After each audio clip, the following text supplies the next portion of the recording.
what I've come to really enjoy and appreciate about Black literature, it really helps us navigate and negotiate and understand some of our lived experiences a little bit better.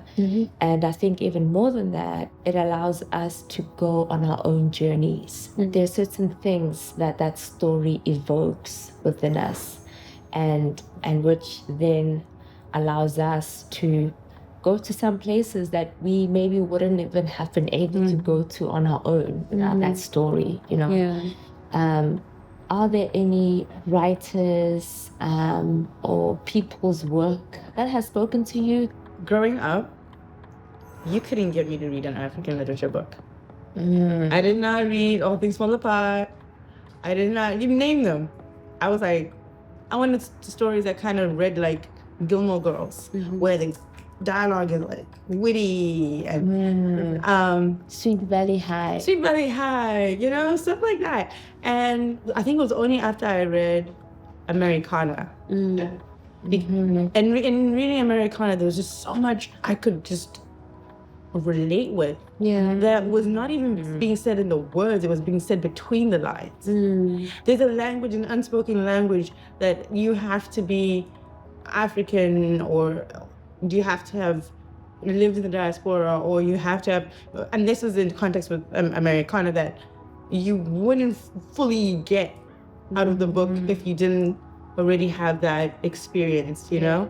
And so I think that, it kind of answers questions that we've been asking, or kind of gives us vocabulary for, things that we've been going through, but didn't know how to articulate. The book Nervous Conditions by Titi Dabareba, it did that for me, and I think that's why I'm so drawn to it. You know, I read this like a Bible, and for me, I think that helps me capture some of my own like lived experiences, and just name them and be like, oh, that's what was happening. That's what happened. It sort of pulled me into my own moments of questioning. And questioning certain things that have been passed down to me. And I know sometimes I don't even know who to take the questions to, but I have these questions, and that resonated with me because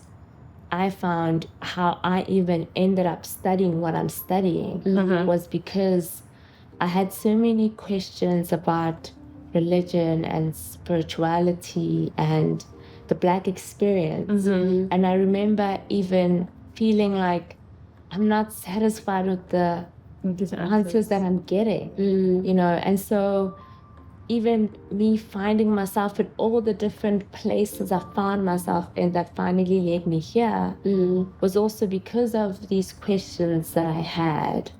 I've been reading a lot of African American literature recently. And a book that I really like is Alice Walker's In Search of Our Mother's Gardens.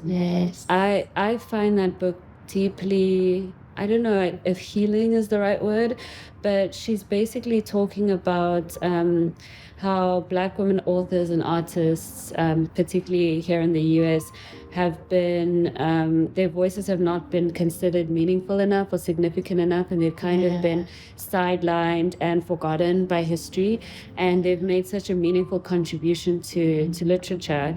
And so she does a series of essays talking about the lives of each of these Black women. Like, an example is Zora Neale Hurston, and it just gave me validation as a Black woman artist for some reason. I don't know, just reading about how like normal these women were, but how profound they were, and like the impact that their art has done, and how like sometimes I feel like my voice as a Black woman from Africa isn't considered like valid or isn't like worth hearing. And just seeing how these women were like me, and they were definitely worth hearing, and they had a meaningful contribution to make. That has been meaningful to me.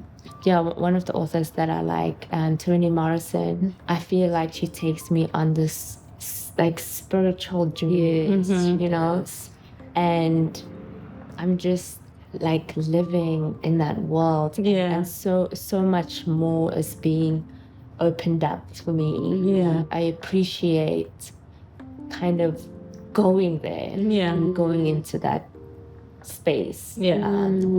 If there's one thing I can say about Toni Morrison, specifically with Beloved, is it opened my eyes to something I'm drawn to is magical realism. It's like a genre in film, and I've always wondered, like, why am I interested in this idea of magic and spirituality and connect? And sometimes my professors will be like, just questioning like why I include like spiritual ideas in my stories. And I realized when I read Toni Morrison's book, how like at the beginning, she just assumes that the spiritual is a normal part of life. And I was like, oh, but that is how a lot of Black people are. We just assume the spiritual, we don't explain it, we just consider it normal. And so that helped me kind of feel validated. In that it's okay that I'm interested in these metaphysical ideas. It's kind of like how we are. These Black writers really allow us to go on our journeys and allow us to embrace the fullness of who we are.